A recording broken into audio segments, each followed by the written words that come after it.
Hi, everyone. Welcome to the second session for the CSOL Academy. Today we have Dan Levinthal on the topic of ecologies of learning.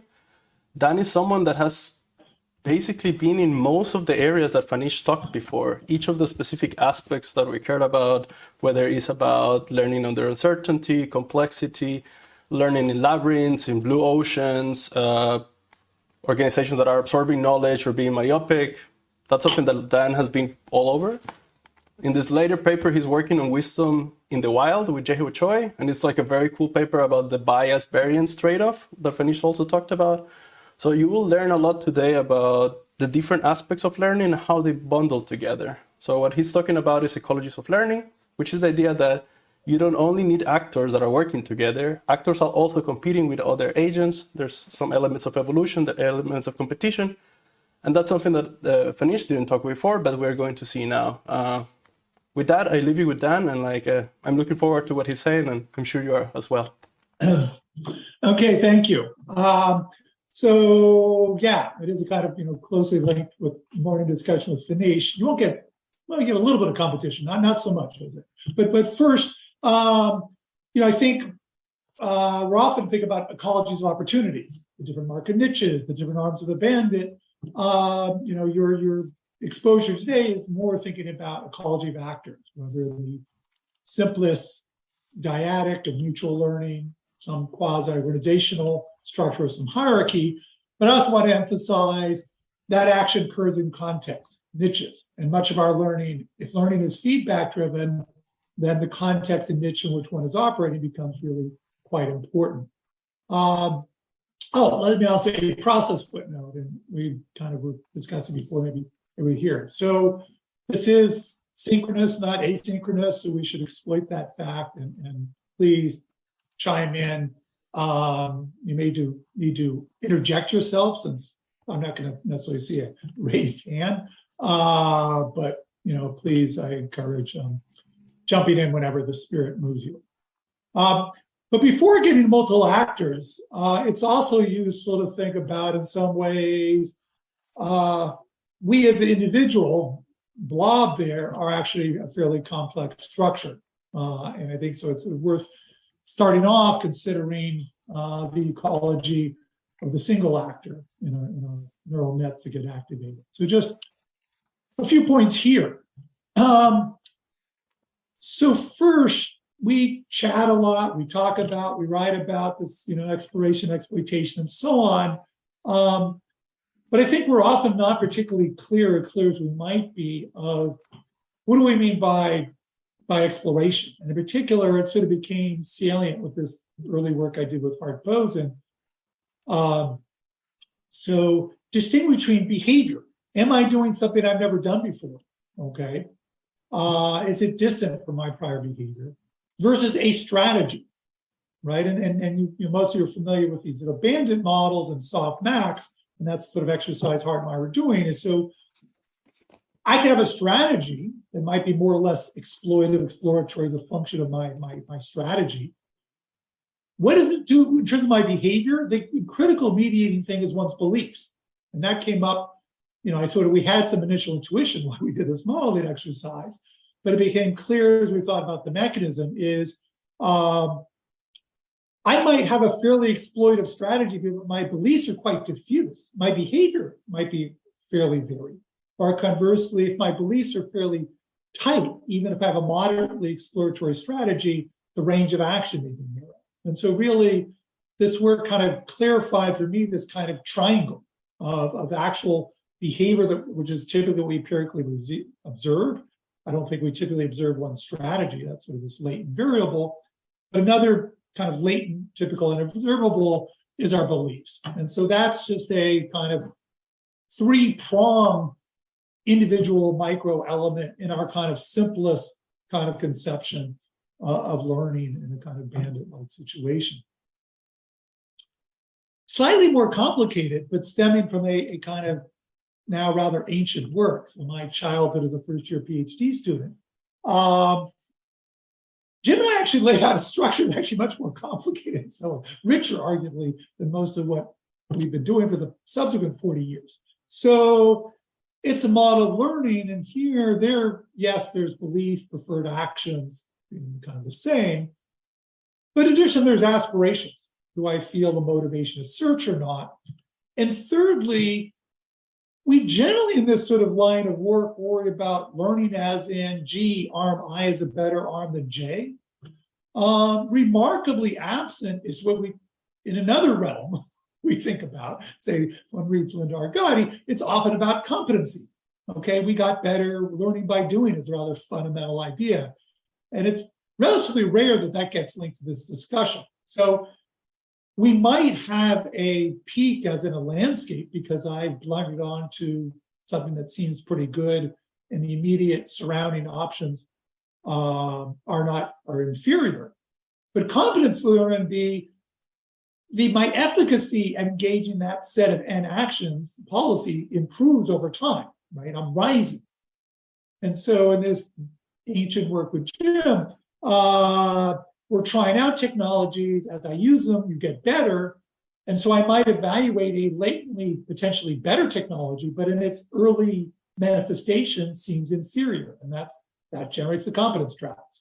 I got good at something mediocre, which is a cousin of, but conceptually importantly distinct from a local peak in a fitness landscape. There, I discovered something that has some inherent fixed value, and it is maybe superior than some other possibility. I hope that makes sense. So in that regard, on a more technical domain, something that sort of highlighted me with some work with a current first-year PhD student. So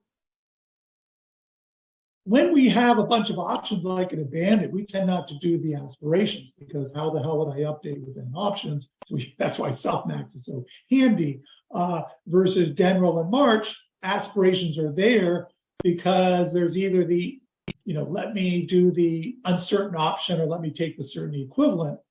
We have two options and then we can do, and they bring in aspiration learning as a kind of basis of whether you search. So we have these kind of two big ideas. We have a kind of big conceptual idea that comes from ancient Carnegie work. We have a kind of technical hack called softmax, and they sort of live in somewhat different worlds. There's a relatively recent, really nice empirical work by Stefan Billinger and various collaborators that I think actually probably been underattended to. I think it's kind of cool because they actually have a two-stage consideration. That is, we'll bring in aspirations. We'll think about the do I stay or search? And a separate issue is, should I search where I go to, right? So you can actually imagining per their work, blending these two kind of drivers of our behavior. We could bring in aspirations and softmax in a kind of staged manner. Again, there's a laboratory experimental work, but it's certainly a kind of conceptual exercise of that sort. And so, should I be monitoring chat or do I no chat? Okay. Denise says he's already told you about this. It's there. Good. So reinforcement. Okay. So that's just a opening a little bit about individual, and we'll get back to that. Mutual learning, the dyad, and this is sort of a more ancient kind of Levin March kind of exercise. So, quiz question to make sure people other than the organizers who I see in my screen are awake. So we have mutual learners. Imagine we have asymmetric learning rates. What are the implications of the fast and slower learner? One learns fast, one learns slow. We can't move on if somebody chimes in. So there's a collective good problem that somebody has to solve. I think it's actually good for the whole system for its longer term survival. At least that's what I learned from one of the readings. Okay, good. So you're in some ways jumping ahead to March 91, which is a more complicated structure. But you're going to help us move forward. So this is not as fancy. And it's not clear in the dyad what is good, because I haven't blessed anybody with inherent wisdom. But what is true is, if we have a dyad, and the only basis is this mutual learning, the slow learner wins the day. Okay. And you see my little New Yorker cartoon that I was pleased to find a year or two ago. And actually, Jim and Levin March actually even gave the example of parent and child. So who wins? Not the fast learning parent. They adopt the whims and desires of the bossy child there in that image, right? So you have power by being relatively inert. The world has to adapt to you. Now, I'm sorry, I don't see your name. I'm sorry, who just contributed? To the chat? My apologies. I wasn't trying to interrupt. Actually, I'm not going to attempt to say your name, but the nice little, your good intervention, right, is introducing the March 91, right? And per your point, so in March 91, it's not a power issue as it is in the dyad. In March 91, it's preserving diversity, right? If we learn very quickly, we all become like the code, and therefore we're losing our individual differences and its possible value. So March 91 is a wonderful article. It's important. It's justifiably cited. It introduced to the organization world ideas of exploration and exploitation, although as a intellectual footnote, I would note in paragraph 1 or 2, Jim, who's intellectually honest, says, hey, this guy John Holland in 1975 had this cool book about adaptation in natural artificial systems. He didn't add the footnote that Michael Cohen probably made him read it around that time. But so we understand exploitation and exploitation is introduced by that. But there's a funny irony. I don't know, Fanish, to what extent, kind of in your session, you got into it. So Jim's paper is this important touchstone in our field about organizations. But in what ways is it fundamentally lacking as a model of organizations? It's got people, that's nice. Organizations have more than one person, so we can check that box. We kind of feel pretty good about it. But what else might you imagine organizations have that seems is actually remarkably lacking in our canonical model here?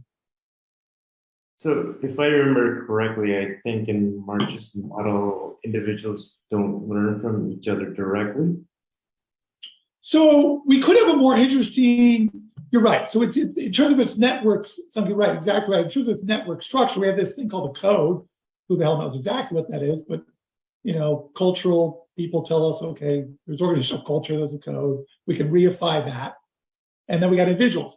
And per your point, Christina Feng, Melissa Schelling, some people have done some interesting, let's unpack that and make it a network, right? So it doesn't have a network.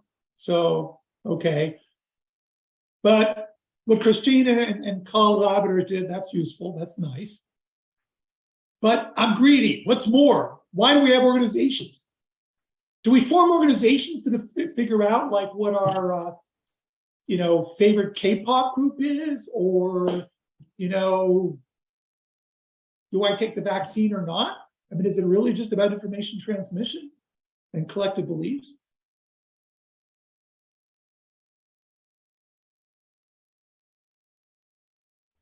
Yeah, so Sure. kind of. So I think like there's no division of labor. Everyone is solving the same task and also has the same goals. So there's no interdependence among agent or like elements of the task. Terrific. Exactly. Thank you, John. Right. So there's no joint production. Why the hell do we form organization? Yeah, I mean, in some ways, personally, for your point, it's just a social structure. And, network theorists love social structure, the various hubbiness and non-hubbiness. And we can think about information diffusion. And do I, do hybrid corn like early model diffusion? Is it whatever contagion about political beliefs? So that's fine.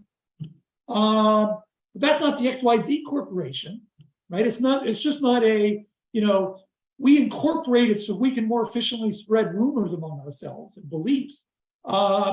Presumably you incorporate it and form a corporation and have some sort of structure, like do something. Widgets go out the door. We produce software code. As Dominique says, some division of labor and coordination around that. So it's a kind of striking pathology that one of our most cherished models, and I love it, and I love all things Jim, doesn't have joint production. It doesn't have actually the fundamental basis of why we have organizations. And so that's, as a spoiler alert, partly what Phoenician noted, the work that he and I, and Coca have kind of recently done was sort of, can we do something that allows for some sort of social influence process that actually also has some, at least, stylized way of thinking about joint production. Okay, so that's why you might like our work. That's also why then the NK became a big deal. Okay, at some level, that structure filled the void. So it doesn't have the cool networky, let's influence each other about our beliefs. But I can argue in person with Finish, who's on the call, who stubbornly, in my view, resists thinking about NK as potentially being organizational. But it does have coordination, right? Whether the bit flit is an individual or one individual picking overall strategy, it highlights interdependency. So it's an interesting kind of complement supplement between March 91, that here's a cool way in which beliefs form and how we influence each other and how we might want to attenuate the socialization process and the learning process. It's a lovely, lovely model and story. But if interdependencies are really kind of fundamental, what's a simple structure that does it? And a candidate or one structure that folks have been using is NK. So it gives us search and this joint production. And we can impose, and I'll give you a little sense in a minute, some stylized way to think about organizational forms on it. But let me pause, because this is actually a big divide. And if you all in the room understand this, you move into the top, percentile of collective understanding or learning field. So just, is that kind of, people get this? Okay, I'm happy. The field has just moved forward in a material way. Okay. As a kind of generic aside, I'm modeling that I'll build on for this immediate purpose. So we have structures, abandoned, NK. A separate question is how we want to conceptualize the actor, right? So Stuart Kaufman, as evolutionary biologist, theorist, puts out the NK, here's this model. Fine, he has enzymes. How would we want to think about that? How individuals, human beings might engage on that task environment is a separate issue. People can look at Prisoner's Dilemma as a game theorist or as a psychologist. So it's really important to understand behaviorally, we may couple a particular task environment with particular conceptions and models of behavior, but those are really separate kind of choices. So what's a useful sandbox in which we want to do our modeling, the task environment? How do we want to conceive the actor? And then thirdly, what if there is more than one actor, what is the nature of the structure of the relationships? As either Dominique noted, division of labor, task positioning, or as was noted earlier, in terms of March 91 and the kind of influence structures, right? Those are two separate kind of issues. So those are the three basic building blocks if I'm going to conceptualize a model that I kind of have to address in some fashion. Okay, so let me engage in that. So as I've already intimated, one can think about moving through an NK landscape sort of like I did in the 97 paper, in a way that maybe is not dissimilar. It's very similar to the way Kaufman's conceiving things in evolutionary biology. But the sort of move with Gavetti was, oh, right, people actually think. They can actually imagine counterfactual. They actually have cognitive representations. Enzymes probably don't. So what's a simple way to kind of conceptualize that? And so we talk about and make this distinction between online, well, so in that, motivated by that kind of consideration, make this decision online experiential learning versus offline. It's in my head. It's in the space of latent possibilities. And whether in that initial work, simple stylized cognitive representation, we built on that, where representations come from and how, for me, I wrote my own motivation and analogical reasoning. Okay, I'm a learning person. How do I think about intelligence in novel environment? Like, I know, analogical reasoning. That's one way we can do that. I have never seen this context before, but maybe, that was animated by, say, the early .com era. We may not have had online portals, but we had cable TV. Is this sort of a useful analogy? And as Jan and kind of introduced, and others, this imitation of others. Okay, there's somebody else with this cool business model. What does that say for me? There are various flavors of it's in this world of my my head and what I see, not what I do. That's the online offline distinction. Now, we introduced that, and we made what I thought was an important point, and that paper gets pretty highly cited, but and even partially read, I bet. But one facet of it that got completely missed that I sort of tried to build out a little bit in my book that you got a chapter of is thinking about the role of opportunity costs. And so let me present you this little schema here. So in the world of offline, there are various flavors of it, okay? So one offline search is this guy with his ping pong ball, what's the best way to get from Philadelphia to San Francisco? That's a web search effort that requires near zero effort on my part, let alone actually boarding an airplane, okay? Near zero cost, search cost. A different kind of, a more complicated offline, now I have to be careful about what I mean now by offline. So when the pharmaceutical firm tests something in the lab, people do work. Bench scientists do things. It might even be that a pig put its life on line to test a cardiovascular drug, okay? But the company did not commit. It didn't scale up to mass production. It didn't send its marketing force out in the field to lure doctors into prescribing a certain kind of medication. It didn't even necessarily commit to go through FDA approval processes. Okay, so you might test something, but the critical distinction between that kind of activity versus I actually commit. This is what we are doing. How am I going to know this new TV series is a good idea? I'm going to put it out there and let the world respond. How do I know this manager is going to do a good job? I'm going to put him or her in this role and see how they do. Okay?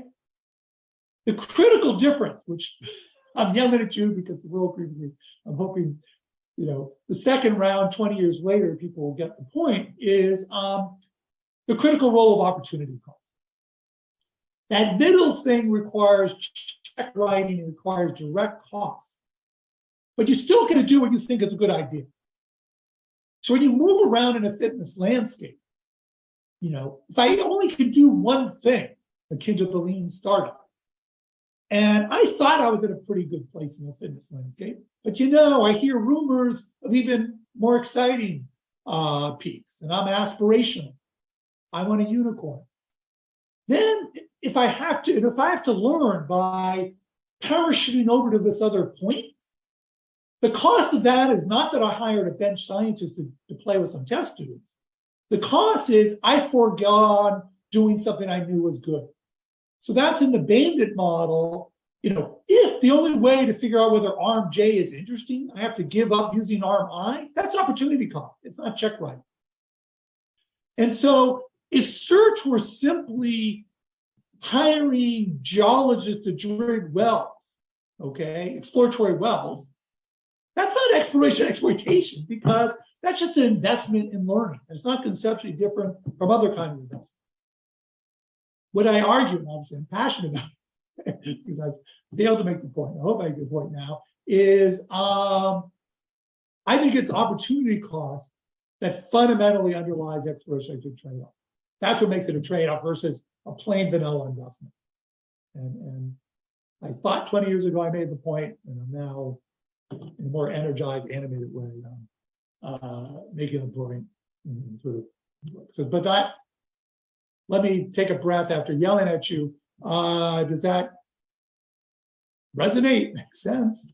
You're probably too scared to argue otherwise, but be bold.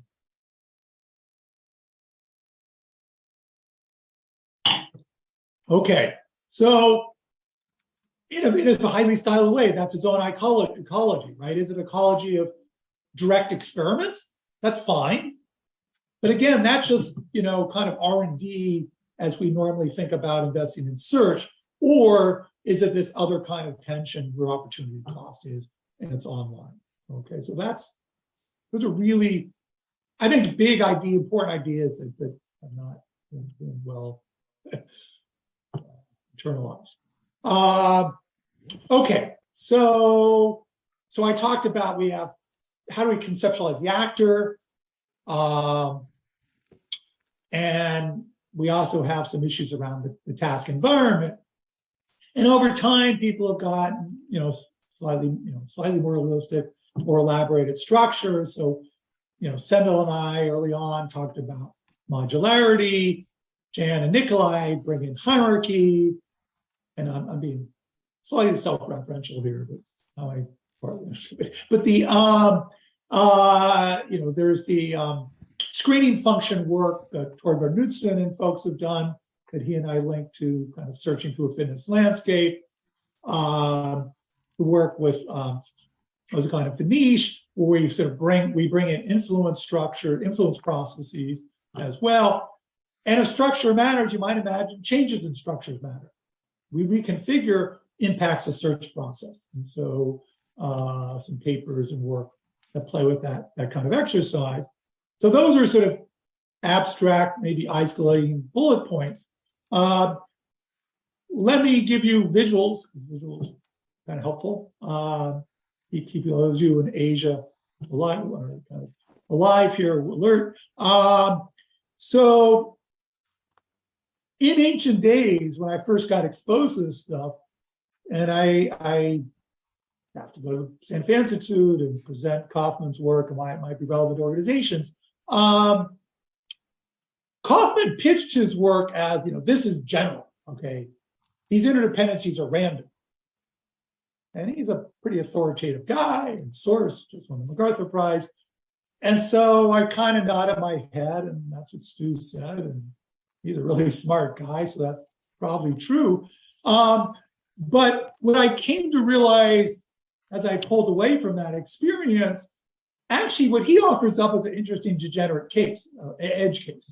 That actually Professor Simon told us some time ago in this lovely book that each year, first year PhD students, I reread the core chapter on architecture of complexity. That's not how natural and artificial systems operate. They have some structure. So it's kind of interesting to think about the edge degenerate case of a random K looks like. But that's surely not how organizations or even natural systems look like. And what Simon early on noted for us, right, is this idea of nearly composable, right? And so a nearly composable system looks like that center figure where there's subsystems with high degrees of interdependency, but it's not fully decomposable. Now, let me just sort of stick with the not fully composable. That's why organizations are interesting and challenging. It's the pesky ask off diagonals. If it was fully decomposable, we'd have a market. We wouldn't have to talk to each other. Like, here's the price of, the eggs, the laser, whatever, the new software program. So we can be Hayek and have these incredibly thin connections and have these, individual islands of behavior, whether individuals or corporations. So it's the pesky off diagonal is why you find some of your colleagues in other departments annoying. It's the pesky off-diagonal why we have politics and maybe why we have routines. And Nelson and Winter talked about truths. like, enough already. Stop yelling about what this X should be.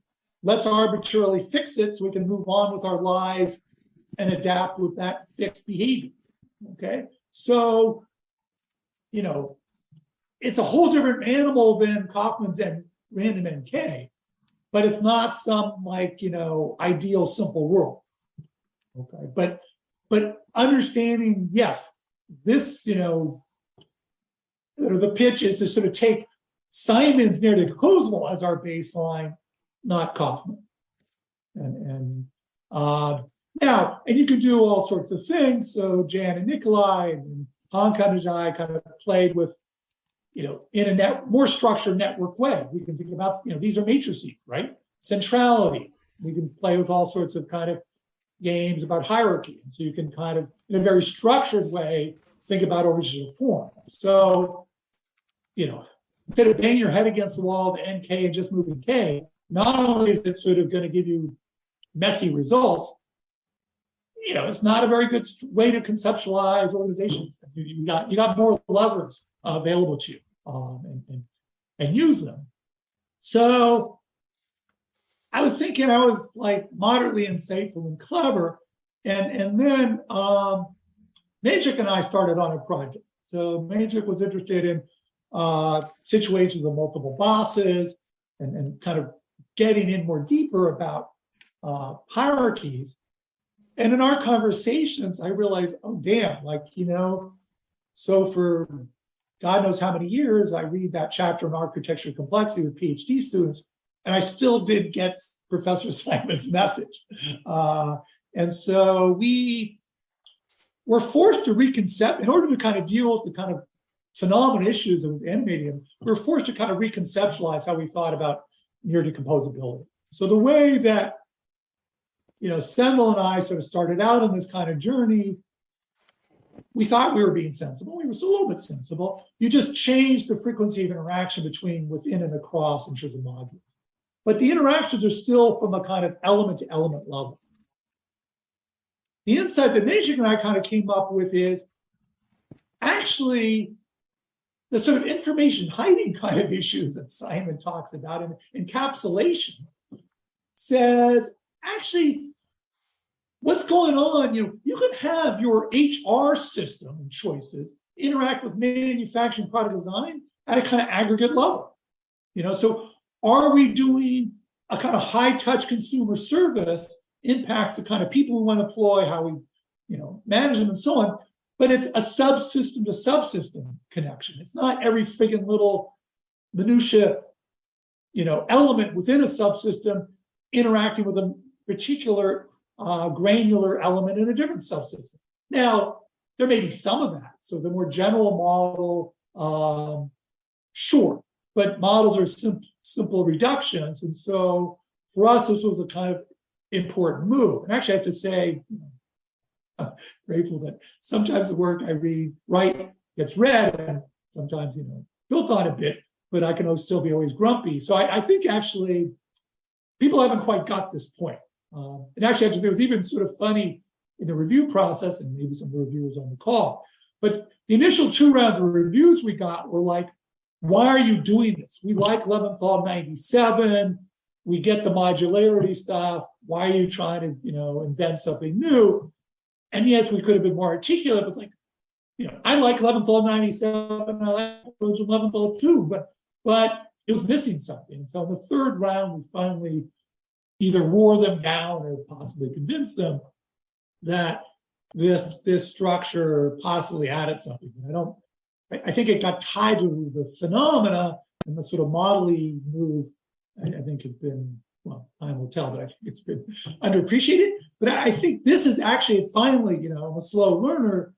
It only took me, you know, 18 years or so. I think this becomes a more closer approximation to what Simon was suggesting in that piece. It's not just a horizontal decomposition, there's a vertical element too. And you know, I'm sure you all can think about and come up with nicer refinements, but I think, you know, so I just want to offer you, I think, a possibly useful building block about thinking about the blocks as a whole interact quite apart from the future. Okay, so a long journey. I kind of already, you may want to kind of build again about these pesky. So we have this division of labor, but why is this again? Why is it happening in organizations? Because managing interdependencies is what organizations do. Okay, so Bob Gibbons had a cute kind of phrase of our ASQ piece of like Heckman meets Coase. The organizations deal with the hard problems. That's why they're a mess. Like we act like they're these basket cases. Well, they may be basket cases of infight and so on because they're doing the hard stuff. The markets do the easy things. And that's why they look so awesome. So basically, it's a selection effect. And so we want this decomposition. Yes, we have departments, and that's kind of handy, but it's always going to be off, partial truth, and we leave these off diagonals. But a point that I like to make in this context is the contrast with agency theory. So in agency theory, I am bored being a lazy sloth. My desire in life is to sleep on the couch, and these employers make me want to wake up and do things. Okay, and so we have this fundamental conflict. In this structure, I'm not born as somebody who's tasked to deal with the efficiency of the manufacturing process or the rollout of the new maintenance of our software. I'm not born hating product development people. I come to hate product development as a byproduct of my job, right? They keep on making these tweaks they think is going to make consumers more happy. And I'm like, really? There's not that much value added, and you're just screwing up our manufacturing process. You're making my software maintenance problem just got a whole lot harder. You're living your little dream over there in your sub box, but actually it's dysfunctional. So the division of labor and these off-diagonal interdependencies beget conflict. We're not born with conflict. And so it's, I think, a really important contrast in that regard with the intrinsic self-serving conflict of the agency theorists. We're all trying to do our job. It's just like we're given different tasks, and our jobs kind of occasionally, conflict with each other in that way. Okay, so that's structures. So we can take a breath. We worked hard, or we're polite. And we have our ABCs, some building blocks, and now we're going to play with them and kind of go to another stage. But let me pause here whether there's any cries for help or confusion with building blocks. Yeah. Dan, can I ask a question? So Please. what you're telling is like at the system level makes sense, right? Like you're talking about different aspects of the interdependency matrix, but how does it feel for an agent that is there? Like if someone is thinking about, hey, I'm doing the software development here, and I know there's going to be some interdependencies between divisions. I have no idea where they are. I know that I need to do agile software development so that eventually we find them out. Like how does that actually happen? Like how does that like affect the way that we search in the environment? So, I live a sheltered life in my desk and computer. So, how does it happen? But I'll offer some conceptual point of view on that. So, Agile's interesting, right? So it's in the narrow confines of the software development team, right? It's not the totality of the organization. And we know there are interdependencies. But Agile's right, an interesting contrast with, say, when Michael Cusimano back in the day was characterizing the software factory of Microsoft. And there you had, I'm in my cubicle, my open office, I'm programming away. And then, we then compile, build, does it blow up, and we iterate. But I don't really talk to it. Sort of more, the Chandlerian firm meets software development. Agile has this more organic quality of, the 8 of us are going to talk to other, ideate at the whiteboard on Monday morning, mess around, maybe chat over coffee, and maybe having some formal. So it recognizes the duality of, it's not efficient for us all to be staring at the same screen and, me over your shoulder saying, hit Control C. So we understand there's some value to the decision of labor at the same time as coordination. As it scales up, and it is the broad organization, okay, then we have things like, you know, rules, routines, we have politics and conflict, we have other ways, things get kicked up to a senior manager who then adjudicates. And so, you know, at some level, they're all dealing with the same thing. But I think what's, you know, interesting different is what's the time span of action outcome? What's the focal community of coordination and division of labor we're operating with? And so the agile people aren't worrying about, you know, what does this do to the corporate identity or what's happening? You know, it is kind of within this narrow sandbox. So I think it's really fascinating how the different timescales and different levels, how these tensions about let's make, you know, and this is, you know, something, you know, core, you know, look at Finish's book, you know, kind of core these sort of division of labor coordination kind of challenges. And again, it's going to play out very differently in different level and scales of the system. So I think it's a really important subject of inquiry. I don't think, you know, I can hand wave literally as well as figuratively here, but I think a kind of more serious kind of contingencies sort of very much called for. I see David's hand.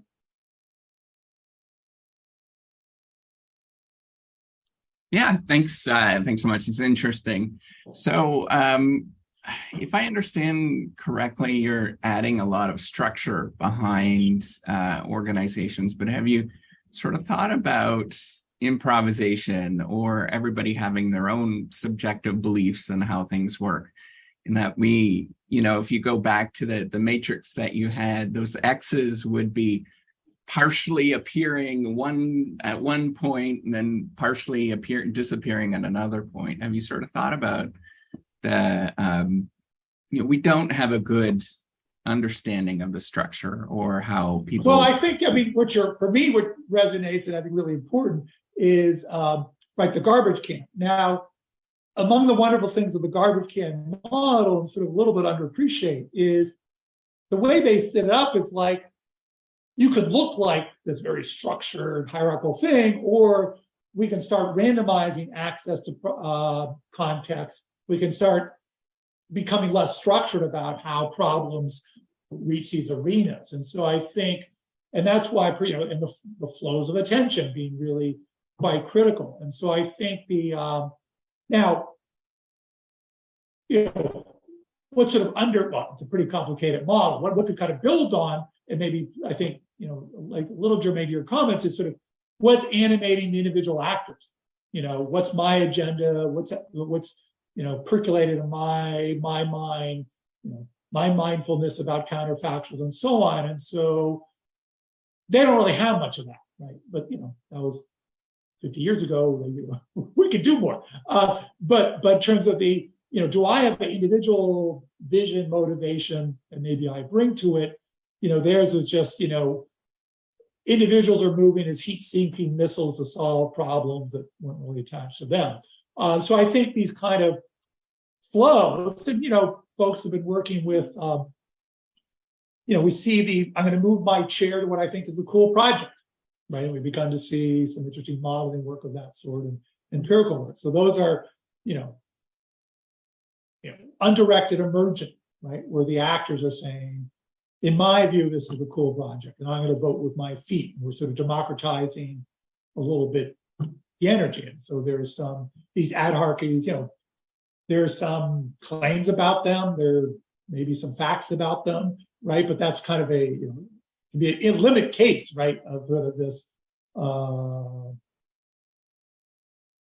actors are forming how they map onto context and the agenda. So I think that's really, you know, how reality-based is that extreme, but certainly there's some elements of that. And we're sort of trying to kind of understand how this sort of collective, you know, that's certainly part of that, how collective intelligence, you know, kind of in it. And I didn't mean to imply, you know, some sort of top-down kind of element, but I think certainly the issues, your Ray, I think, where I'm using the improvisation as a kind of as a hook to these broader kind of less structured, you know, less structured structures, and in turn more space for individual action and even our own minds about counterfactuals and mindfulness, which is a form of improvisation or a seed for improvisation. Okay, thanks. Brandon. Thanks so much for doing this. My question may be my own misunderstanding, but I think if I understood you correctly, you were kind of describing like boundaries of an organization as a function of interdependencies. So like in particular, they may exist where markets don't exist to deal with these hard problems. But I guess it feels like, and again, I may be wrong, but like there's lots of interdependencies above it, like the population of organizations, Sure. where they're competing and stuff like that. So based off of that, I guess like, how do you think, what defines, I guess, the boundary of the organization? Why does it tackle that set of interdependencies? Is it that already that set that it's tackling is itself more nearly decomposable relative to others? I don't know if that question made sense. No, it makes enormous sense. And it's a current puzzle in one of my final slide bullet points. So you're absolutely right. So we have ecosystems. Obviously, we have lots of interdependencies that are quite material and non-trivial. Sometimes I think about, we don't use the ecosystem world when the interdependencies get tuned down. Then we call it a market. And we have to be more conscious of what we call an ecosystem. But I think there's also probably lots of equifinality. So per your point, one of my medium-term fantasies, maybe you all can solve this problem, is sort of, what is a theory of the firm from a behavioralist evolutionary point of view? We don't have it. Okay. The theory of the firm has been so first of all, it's kind of as a historical footnote. So Sartre and Marx write behavioral theory of the firm. It's not about boundaries. It's about, what does Kaufman department store look like and how do they price? Which is an ancient department store in Pittsburgh that disappeared many decades ago. So it's a description of, let's take as a social object organization, how does it operate? Economists, okay, it's contracts, and then whether it's Ollie Williamson or Property View, and they have those contracts. Like we've punted, but I think we need to step up. And in my view, there's likely to be equifinality. I think part of among the mythologies and so I will give a pitch for, as a spoiler alert for a slide coming up soon, is for me fundamental. I think the beginning of that chapter I could read is, the organization has an artificial selection environment. It ranges, reward, and structures things for below. That's my theory about, or that's what's essential for me around boundaries. Versus the contract. But you're absolutely right. So it's not as if interdependencies don't exist across these laws we call organizations. They can be quite significant, and they can be managed. And we have relational exchanges, we have alliances. There's a vast array of social institutions around that. And again, per my equifinality sensibility, we have, there's substitutes and complements. I think one of the ways we get ourselves in holes to think there's some, magic discriminating set of consideration. We're going to put that magic hyperplane and say market over there and organization over there. It's a problem. Coordination, division labor. Yeah, and organization are one mechanism. We got a variety of mechanisms. And, I think there probably is some level of path dependence and happenstance in many circumstances why it gets associated with the incorporated enterprise versus other kinds of collectives. But I think that's a really, you're tapping a really central fundamental issue that I feel, I can speak for myself, remarkably inept about kind of, strong form, theoretical mechanisms or answers to it. Thank you so much. As I often say is, the feebleness of the literature is the opportunity of PhD students. So the fact that we are so slow and feeble is a gift that the older generation gives the next generation. So thank you. You can thank us for that gift. But Finish. I just wanted to add an observation here that structure is being used in two different senses here, right? There's the structure of dependency, the structure of influence. So per Dave's question earlier, right? These flash mobs or improvisational groups, they don't have a structure of influence, but presumably there is a structure of interdependence. Otherwise, we don't need an organization. right? So the interesting thing there is that they don't have at least a hierarchical structure, the way we think of formal structure typically, but they have some structure of influence.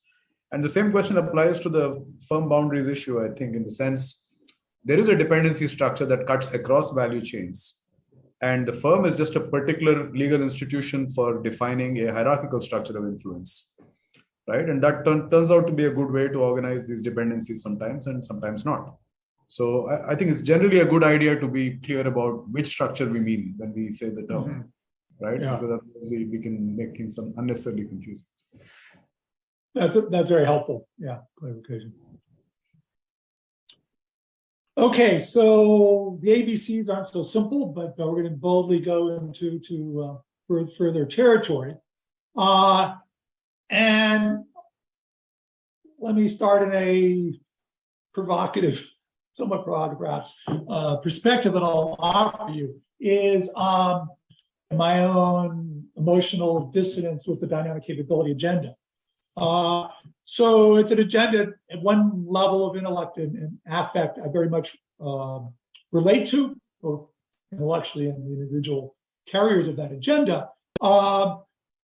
There's another way which some expressions of that agenda make me nervous. Okay, and it really just fundamentally the issue of, central to any research program is what is your analysis. And what concerns me in some expression of this discussion is a kind of reductionist, there's a dynamic capability. And so for me, brought up in the org learning tradition, thinking about organizations as complex adaptive systems, that seems very problematic as a basis. Okay, and let me build on that. Okay, so I beat up a little bit on March 91, but let me, tap into its wonderfulness. So, as often in a modeling paper, there's the intro and the poacher on the intro that gets widely read, and then there's this model that gets tacked on the other 85% of the paper. So, but the model had the most salient, the model, there's actually a fair amount going on there. But the sort of most basic result that he highlights is this interesting pathology, right? That sort of rapid individual learning is actually good for the individual, but lousy for the organization. Okay, so here's a canonical model of learning. Where in March 91 is the dynamic capability? Trick question, it doesn't exist. Okay, it's a system. You want some mixture of slow learners. You got some trade-offs with the socialization rate. There's no dynamic capability. There's a more or less adaptive organization. There's some more or less kind of expression of collective intelligence. And that's really hard, and it's emergent property. But that emergent property, again, is a result of, do we have turnover? Is that useful? Is that dysfunctional? Sort of yeah, sort of not. Is slow learning good or bad? For whom? At what levels? It's a good or bad as a function of this, rate at which individual actors are learning in the code. So my loud preaching and plea, right, is that's different than the search for dynamic capability. It is understanding how a complex adaptive system operates.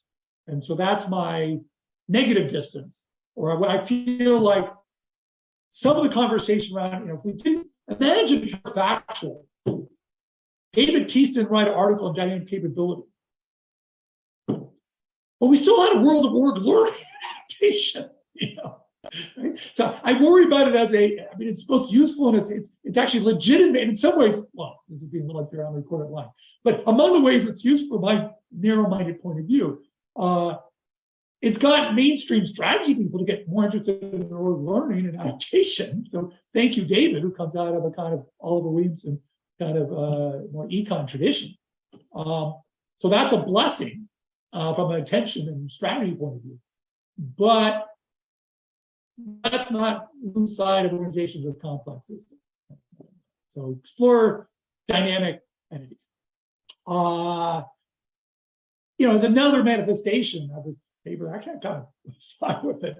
I'm sure everybody's ever read, but Alessandro Marino. And so we try to okay, imagine we have more or less plastic behaviors. Is it good or bad? Well, let's run the horse race between, we got these behaviors, they can adapt, but you also could have a selection process. And if both are going on, you have a problem because the adaptation can make the selection more problematic. So actually, as a function of the nature of the selection process and the diversity of our balls, you might be better off having inert balls that get selected and amplified than to have slightly clever balls. And so we were trading off this adaptation of the entity versus culling and amplification. So we sort of run this sort of zero intelligence dynamic capability. And so maybe I'm being unfair to dynamic capabilities because I make it zero intelligence and just plastic, but it's sort of plasticity versus inertness. And it's a bake-off. It's not, necessarily true. There's settings in which the adaptive routine wins out. And there's settings in which just the culling internal ecology is better. Okay, but it's just a sort of challenge and problematize, back to sort of thinking about things as a system. So, in this book of mine that came out last year, I was sort of building on some prior work, try to push this kind of argument, and prefigured a little bit by my comment response to Brandon. As I said, I think about organizations as this artificial selection environment. I thought about that off and on. An important starting point, inspiration for me was because Michael Cohen, when I was a first or second year PhD student, made me read John Holland's work, is this idea of credit assignment. So let me take a little bit of a detour to talk about that because Holland's not an easy read, and most of you haven't read it anyway. So we'll take a bit of a detour. There's always antecedents. So Holland, in turn, is motivated by this remarkable IBM kind of engineer, computer programmer. So, we got these machines. How about making them learn? Okay, well, this is 1959. The machines aren't that clever, even though they're really big physically. So he says, well, how about I have the machine learn checkers? Forget about chess. But checkers itself is not a trivial game. But the important thing conceptually right off the bat is most our models of learning are reinforcement learning, right? So Thorndike, the mice goes left to right, it gets some cheese, it gets some water, it's happy, it's frustrated, it updates its proclivity of action. Imagine the mice is not in a T, but it's in a maze. I went left to right. Did I get closer to the desired middle of the maze? What do I know? Unless I'm flying above it in a helicopter, I have no friggin' clue. I just see more of those annoying, British hedges that block me when I want to walk.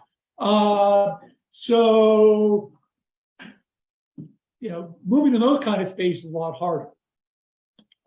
Now, the key insight that Samuels has that then over time gets built up, and Sutton and Bardo are sort of a modern expression of this lineage, is how do I know when I move this checker piece somewhere on the board is good or bad? Well, I could do whether I let the whole game play out and what was the winning move, but that's not very informative. Another thing you could do is I can look at the whole sequence of moves, but even in checkers, not that I play it, but my sense is you're talking about 25 moves or something.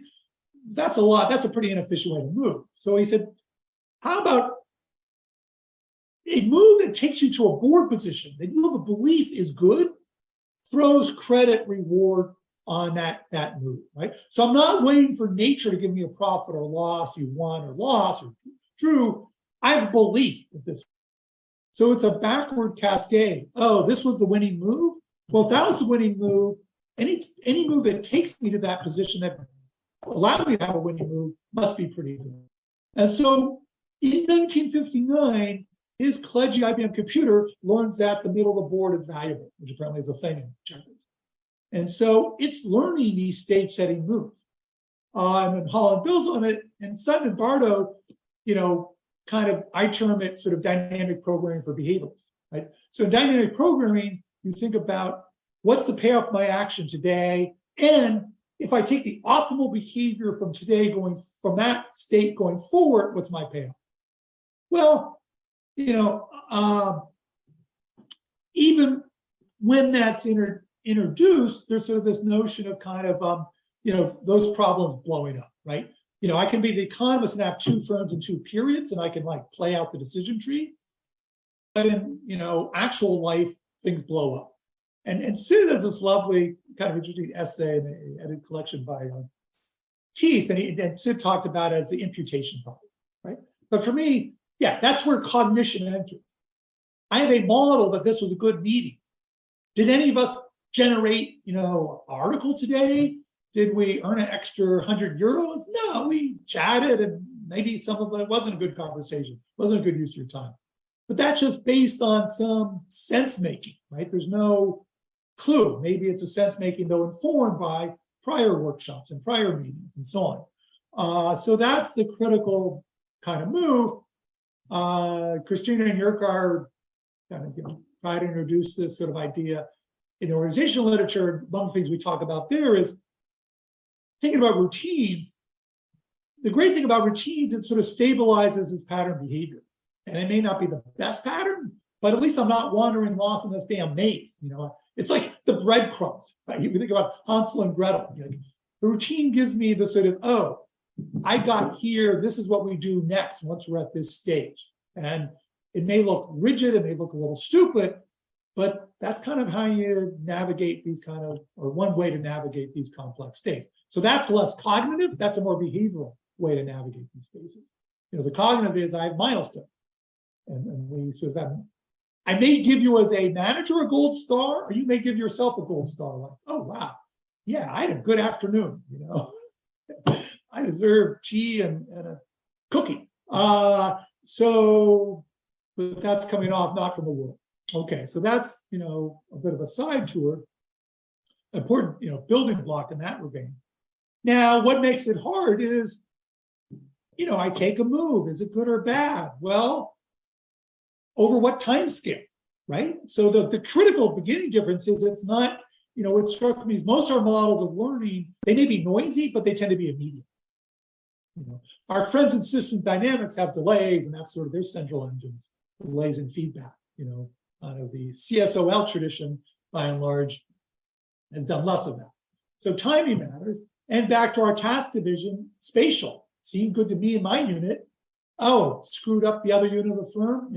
Sorry about that. Didn't mean to do that. So these, managing these problems. And so, these 3 dimensions I lay out here, timing, what is the criteria by which selection is occurring, and what level of granularity of aggregation. Sure, you could have more dimensions, but those strike to me a fairly rich dimensionalization of how we might want to conceptualize it. If I've gone about trying to conceptualize this artificial selection problem. Now I'm going to give you one more building block. I think this is my last building block. I lied to you, right? I said there's A, B, C, and sneak in D, E, and F. But another building block that I was sort of forced to confront a little bit in doing this kind of work is so Nelson and Winter, Central as People, their book is very central to my thinking. And really quite important. But they made this, I think, one problematic move in their conceptualization in chapter 5 about thinking about capabilities, where they make this, the metaphoric level, they make a kind of association between the routine and gene. And what I want to suggest is, maybe a little arcane, but I think important is there's a difference between the gene and the phenotype. So, and let me go back to that middle bullet point. So they have this image, and then people start doing empirical work. Martha Feldman looks at the move-in behavior at University of Michigan. Michael Cohen and collaborators look at this camp that kind of reenacts its routines each summer. And they're like, identifiably the same at some semantic level and recognizable. I'm sort of crossing once, but it's not exactly the same river, but it still looks like a river. We think about Heraclitus. And so people are getting a little bothered, and there's some contestation.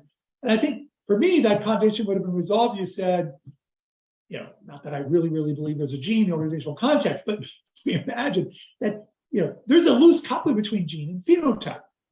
Okay, so yes, these are random images from Google Images, but we could imagine them being the same genetic structure. And they look a whole lot different. Plants, did it get sunlight? Did it get water? It's going to look different. So we can have a fixed gene with a very different expression. There's plasticity. And that, you know, we can have plasticity in the moving routine and so on. So I think that building block got a little missed. So, okay, artificial selection. We're selecting.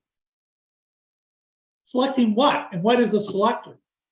So product markets don't say, oh my God, I think Apple has the most awesome genes. They say, ooh, this is cool. It's kind of neat. And Steve Jobs looked great in those black, you know, turtlenecks. I want to buy this. So, you know, based on whatever criteria, fairly myopic. The financial market may be forward-looking, but it can only be forward-looking based on a world of observables. But what I want to highlight is those are external. You know, just when I was laying out this idea of credit assignment, you know, the organization gets to say, you know what, we want you to go, we want you to get at this stage of product development. You did, you did poorly, or you achieved this milestone. Awesome. We're going to give your business unit some more resources, right? So the organization gets to operate in the interior, and among its virtues is its space of observables may be greater, and its criteria can be different from the external market. So that's a really critical distinction between back to this issue of kind of the market versus fund. So okay, it's there, it's online. We don't have to wait for the end of time. We don't have to wait for the possible ultimate success or failure of the product development effort. When do we evaluate? How do we evaluate? Become really important kinds of questions. So this issue then, it's sometimes is most interesting, when things are most problematic early on, right? Because early on, what it's ultimately going to look like is the least obvious. I have the opportunity to sort of refunnel my capital commitment most readily. But again, it's least obvious in terms of this point about selectability. It's also, if we think about survival, okay, so a lot of our models imagine a very benign world. We're like, oh, I got tired of running the model, so in period 250, who did better? Or the system reached some asymptote. Well, okay, kind of interesting, but actual organizations don't live in those benign worlds. Like, so, is the red line better than the green dash thing? If I let it to go forever, but when is it being selected with what intensity could change what strategy? The slow, steady green guy actually might be better, depending on the nature of selection environment. And it is more selectable. So, Hart and I did this early piece in ASQ. I draw on it a bit on the book. It offers a really interesting, important qualitative flip. So you think about banded models. In our normal setup, where we don't worry about selection, what do you do early on? Well, even optimal choice theory says the optimal strategy is search a lot early on because you're kind of clueless. As you develop a point of view, hunker down. All right? But imagine you don't necessarily get to live till tomorrow. You're started with some finite wealth. You get a bad draw, you lose some of that finite wealth, and maybe you hit bankruptcy. So actually, if I'm a startup on the cusp of survival, my optimal strategy might be to exploit my little brain out. Because if I don't, I started my restaurant on near zero capital. If I don't get somebody a good dinner crowd tonight, I'm not meeting payroll on Friday. This is not an exploratory effort. After I've built up some working capital, maybe I'll play a little bit with the menu in a Slack search sort of way. And so Slack search comes out in a kind of natural way. So it's really, bringing in selection fundamentally changes one of our sort of most basic qualitative idea about what is a good search strategy.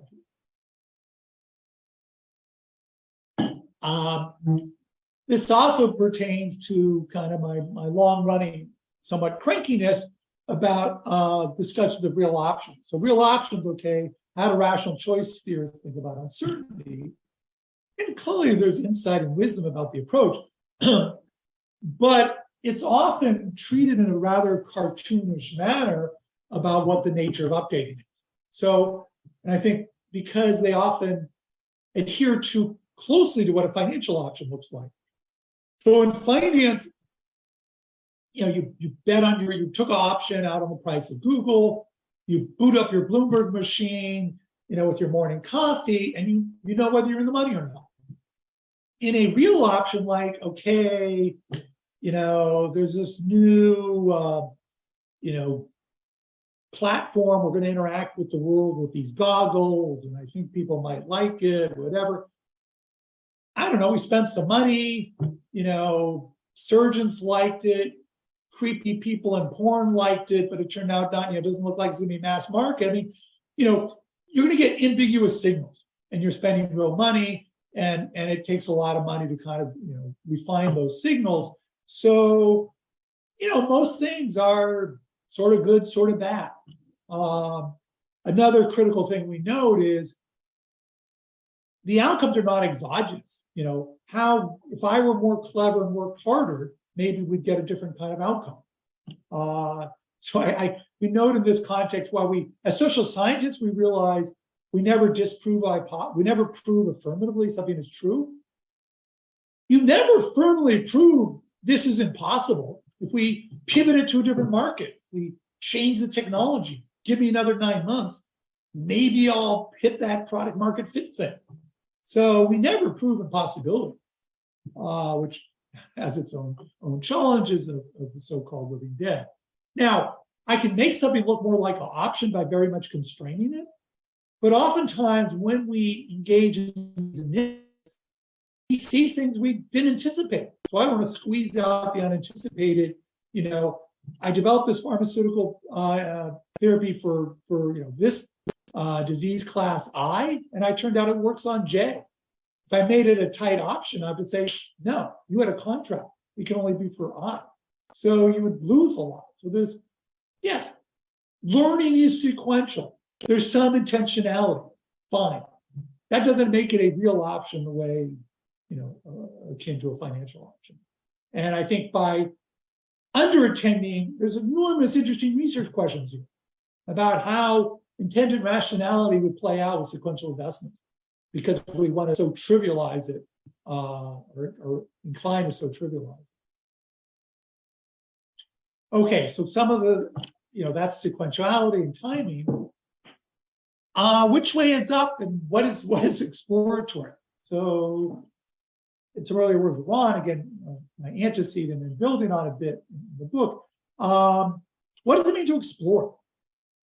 And so, I can write down a model. It's this long jump fine, and people nod and buy it. But one way you might think about it, another way we think about it is, we tend to think about it in the space of actions. Okay, I was at X naught. Did I do a local move to X, or did I do a bigger move to X prime? And okay, that's fine. That's one way to think about it. I've certainly done that. Another move is to say, we've been focused on this dimension of functionality. Maybe we think about what we're doing from a different lens. Maybe we climb a different gradient. And I think at a broader societal level, when we talk about, these scientists are exploring and so on, we think about them as, say, a government funder as being, a little bit, or a citizen taxpayers, this seems very whimsical. Why are they doing this? Yeah, because that's not like in my payoff space. I don't care about advancing knowledge. But often the scientist has a very explicit agenda. They have a well-defined gradient. They're not, yes, there's some little e exploration going on, but the basic, I think the critical divide is, do you find that scientific agenda interesting in the pursuit of it, or is that whimsy? And so what I want to highlight is, in addition to the space of action, there is the shifting the lens. And that certainly, whether you want to call it exploration, it's certainly, that's a shift in the selection criteria. And I just want to just, emphasize, which way is, we often have these unidimensional images. Oh, it's higher fitness. Well, when there's multiple dimensions of fitness, that's a challenge. And we can't, and we're not going to be able to make these integrated judgments. So things that are local, but viewed differently. And I want to argue a lot of technological innovation occurs when you make a pretty minor move in the space of action, but port it to a new context or frame it vis-a-vis a different dimension of performance. That's sort of the Schumpeterian, that's a pivot. And that's sort of the Schumpeterian kind of recombination. And so that move is really a lot of entrepreneurship. And it's a lot of discourse and disagreement with inside the enterprise. What is the right dimension of merit? And how do I validate this? And so, I talked about, sometimes does it cast a shadow? Ron brought in this imagery of Abbott and flatlands. Does it cast a shadow on the flatland? So there's a great story, perhaps true, from Bergelman about how the RISC processor was developed at Intel, and they say, Intel didn't like the RISC processor outside their strategy, so it was framed as a coprocessor that would just help their current processor operate mathematical functions faster. So they you don't really care about our agenda, but it's actually still meaningful on your agenda. Maybe we can develop it from the market externally with this thing called money. I think it's also really interesting. You see this in terms of I'm thinking about the corporate context, but think about financial markets. Somehow entrepreneurs and venture capitalists, I would convince financial markets that eyeballs are the same as money. Don't bug us about retained earnings. We have a lot of users. Surely we should be worth $1 billion. That's a shift in the dimension of merit. And so a lot of I'm doing something entrepreneurial. Some of that, particularly people have been quite creative in ways that sometimes useful, sometimes perhaps, creating perhaps missed allocation of capital, but kind of operating in this discourse around metrics and how ventures and business models should be thought of. And clearly there's been some pretty dramatic versions of this. Now, just because it's novel doesn't make it good. Okay, Jim March was always fond of Levinthal and Don Quixote, and he liked Don Quixote's passion.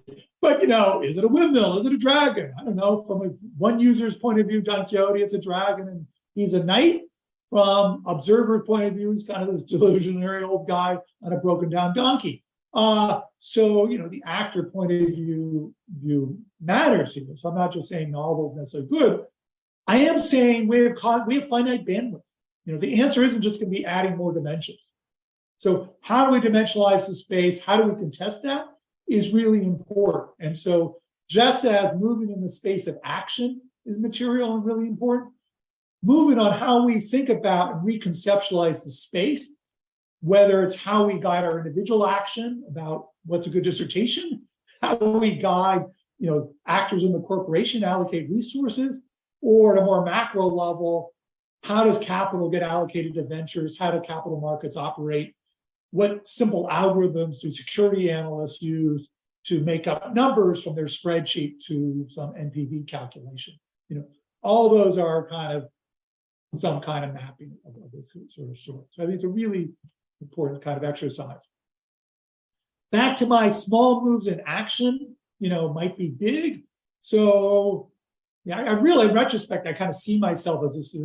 I was a cranky young guy, now I'm just a cranky old guy, but some recurring pattern of sort of contrariness. So, from the get-go, as a young person, I didn't like the discussion in management about punctuated change. It seemed to me to really misunderstood my understanding of Gould and Eldridge. It seemed to be much more Kafka. So I went to bed as a person, bad night's sleep, and I wake up as a cockroach. Okay, so I, as an individual, have changed. Pretty dramatic. That's not punctuation. That's a macro mutation that implausibly has any visual consequence. I think the punctuation idea that's critical for me is thinking about levels of analysis, and something I've argued in the context of technical change. And my one bit of economic business technology history. So I looked at wireless. So Marconi, Hertz developed some modicum of wireless technology to test Maxwell's theory in the lab. Marconi, he's a smart guy. He's sort of hanging out, failure to launch Italian gentry, sees this, and says, wow, that's interesting. You know, if I took Hertz lab equipment and put a Morse coder on it, we could have wireless telegraphy. He takes it from the lab. His mom had some connections with the, well connected in Britain and had some connections with the British Navy. Oh yeah, we got these things called boats and lighthouses. That'd be awesome if we could have telegraphy with them. So he forms a corporation, Marconi Corporation. Now, pretty soon, because he wants to throw this technology over the North Atlantic, not in a lab like Hertz, they develop really impressive technology. They'd hire people from the power generation industry to throw it over the North Atlantic. In the context of that and the desire for telephone service to go across the continental United States, the vacuum tube gets introduced. Okay, we have a new shift. A Westinghouse engineer screwing around on his own time at lunch or after work gives us the first radio broadcast, because once you had the vacuum tube, you had continuous wave and you could do sound. Zero expenditure, reports it. Sarnoff, who's running a company called Radio Corporation of America, which was about wireless telegraphy, sees it and says, oh my God, this could be big. He commissions a whopping $2,000. He says, team, I want us to have a wireless box that's going to, basically a radio. He comes up with the first, radio to sell to folks. The first Westinghouse starts the first broadcasting system because their engineers did this. For pennies, now obviously radio looks a whole lot different than wireless telegraphy within 3 months, because this technology with a small twist gets ported to a new niche and changes. For me, that's punctuation. Yes, we can have punctuation because a meteor hit the planet and the dinosaurs died. I have an actor-centered punctuation story where actors might take technology and ideas to new niches with different selection criteria and different resources. With current work with Don Me, we're kind of thinking about these ideas in terms of relationship politics and kind of coalitions. So soon, right, Don Me, we're gonna have a beautiful working paper we'll be able to share about punctuation and politics inside the corporation. But it's all built. So my final kind of element here on this theme, I've already intimated, feedback is context dependent. So I'm learning. Jim and I talked about the myopia of learning in the temporal sense. What about niches in the spatial sense? So, the Clay Christensen story is a story of context dependent feedback. They take the disk drive to the existing customer and say, why do we care about size and power consumption? Other people take that same technology to people making laptops. They say, oh my God, that's so awesome. Now we can make laptop computers. So even in the RCT world, as Kao and all note, it's not a general truth. It's who was your sample size. And it turned out in their work, the gender composition of your sample mattered a lot. So you thought you were doing some sort of generalized truth. That in turn, I talk about artificial elections going down in some sense. That also says, I might want to be mindful of what niches I attach my realization to, because I'm going to get different feedback. In ancient days, Michael Porter talked about this in terms of kind of countries and sort of lead users. That's our whole idea in marketing, who are going to be my lighthouse customers. So kind of attach yourself possibly to those worlds that might give you interesting kind of feedback. Manuel. Thanks, Dan. Maybe this is more of like a clarification question. I mean, Sure. To what extent is a change in most macro environmental selection criteria really ultimately a change in goals? Is it reducible to that? So when you talk about the different dimensionality of selection criteria, Yeah. Dimensionality of goals? So good question. I had to argue one morning in Singapore with Phoenicia about this. So I'll revisit that argument. So you're out. It's very well taken. So I'm going to say there's let's imagine we're a narrow-minded, selfish corporation. Okay, not a hard leap, but so we don't care about broader stakeholders in the planet. There's a superordinate goal called profit. We can think about these, per your point, like, okay, what's the path to this superordinate goal? But for me, profits is not purely directional in an organization of any non-trivial complexity. So if I said, let's imagine we don't have incentive conflicts, forget agency theory. We all show up Monday morning with our espresso at 9 a.m. ready to go, and we all want to maximize profits. Well, what the hell would I do at 901? And we have a system of many non-trivial complexity. So what's the gradient I'm climbing? Profits, yes, we can imagine some relatively trivial reduced worlds where I know what to do at 901 if you just told me to do profits. But typically we have to break that down, sub-tasks, sub-goals. There's 100 of us, we all don't want to do the same thing. We have task division. What's guiding and animating my task? How do I know I did better on Tuesday than I did on Monday? So your point very well taken, right? Let's imagine there's a superimmense goal, but quite apart from any considerations, I talk about sometimes the contrast between direct problems of direction versus problem of incentive. It's just like I want to do good for your organization, and I'm earnest. But what does good mean in any way that's connected to my actions and then if it's a learning thing, the connection between my outcomes, that's what strikes me as hard. So you're absolutely right, but I think this is sort of trying to maybe fill in that middle. Does that make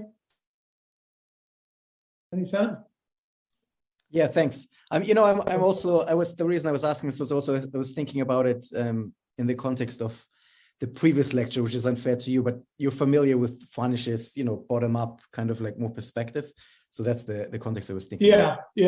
Thanks. Yeah. So I don't think anybody has a monopoly in wisdom, right? We're all pretty clueless, and that's why collective intelligence is kind of an interesting issue. Now, in my Ozakon, Phoenicia, and I, in our current, New to the World paper, we sort of play off that. Okay, the person at the top is equally clueless, but it still might be useful to have somebody at the top coordinating and some to some degree, even if it's no wisdom there. So yes, top down, all happening. But I do think whether me as an individual actor, and even more so if we need to coordinate, what are the metrics and gradients we should be climbing, right? What does strategy do? In our strategy, I could have a strategy. You know what our strategy is, team? Our team's going to maximize profits. Boom.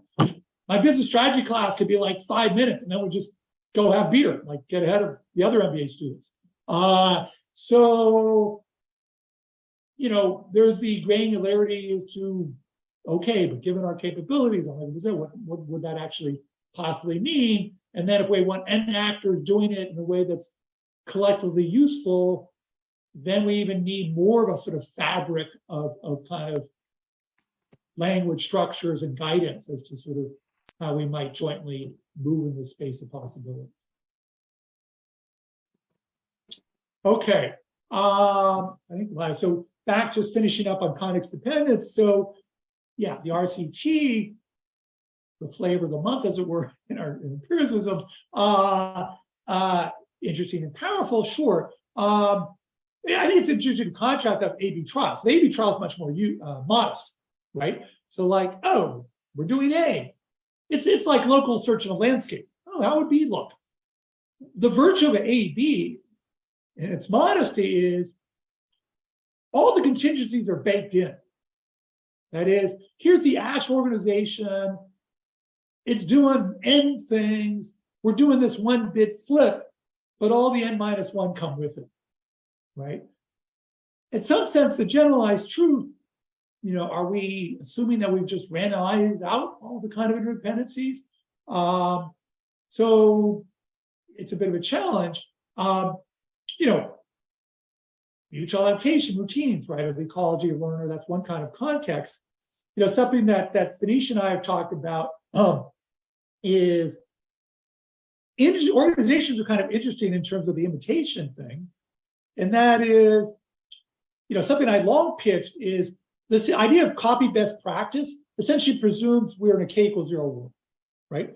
That's a world where there's a best, customer service thing. There's a best supply chain thing because there are no contingencies. And so we read the golden book about marketing, and this is how I should market, and so on.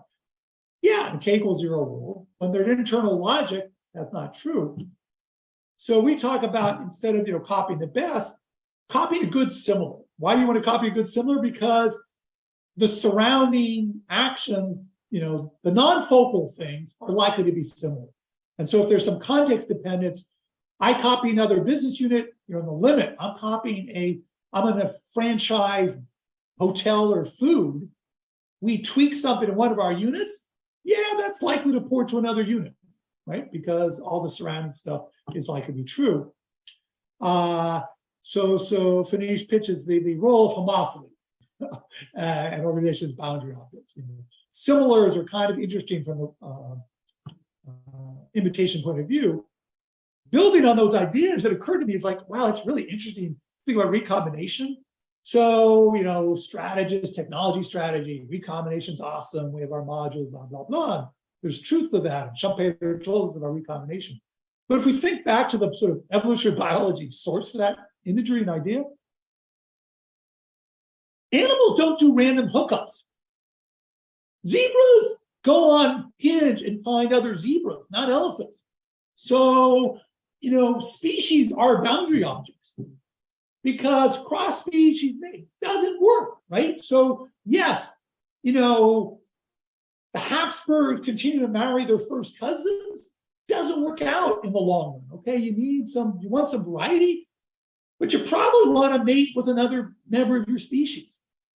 And so that's kind of a version of homophily. And so when we think about the power of recombination, again, from its source context, some base rate of shared context is actually kind of important for the recombination to work out. And I think we under-attended that a little bit. Again, it's a pitch for context dependent. Okay, so final frontier.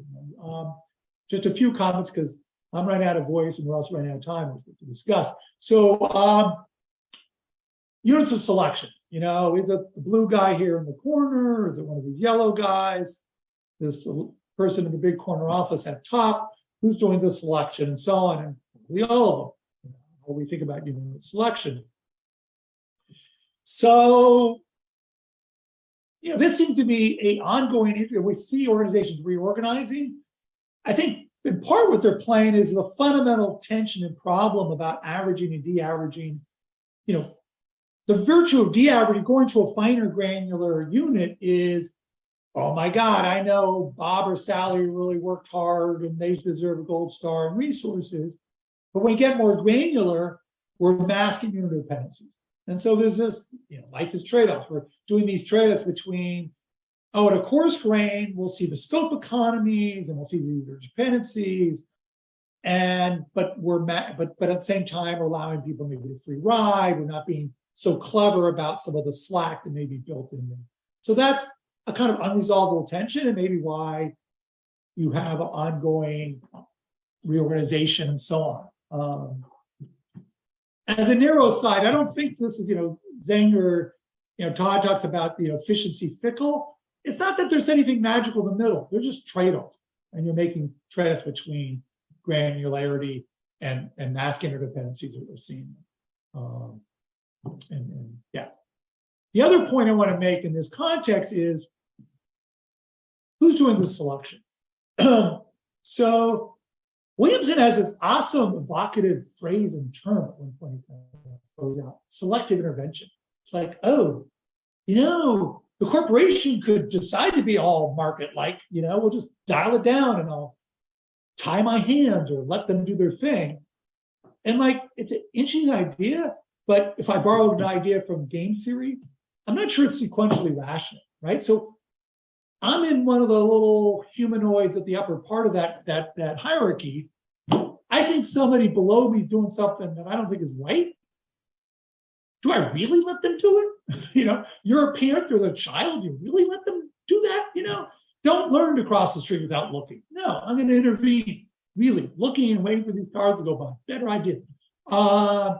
So now, I think among the interesting organizations, because we trivialize this stuff, I think there's some interesting organization structures and mechanisms that address the sequentiality problem by restricting action. I'm going to give this unit a budget. and then it's really theirs to allocate. We give, 3M had their, their whatever 20% time that Google did, okay? I'm going to tell you what to do 80% of the time, 20% of the time, march your own drum, because you probably have good ideas. So I think it's, the big cheerleading firm could do many things, make multiple bets. As I know, I think it's hard to be of multiple minds, so the variety of action is actually pretty easy.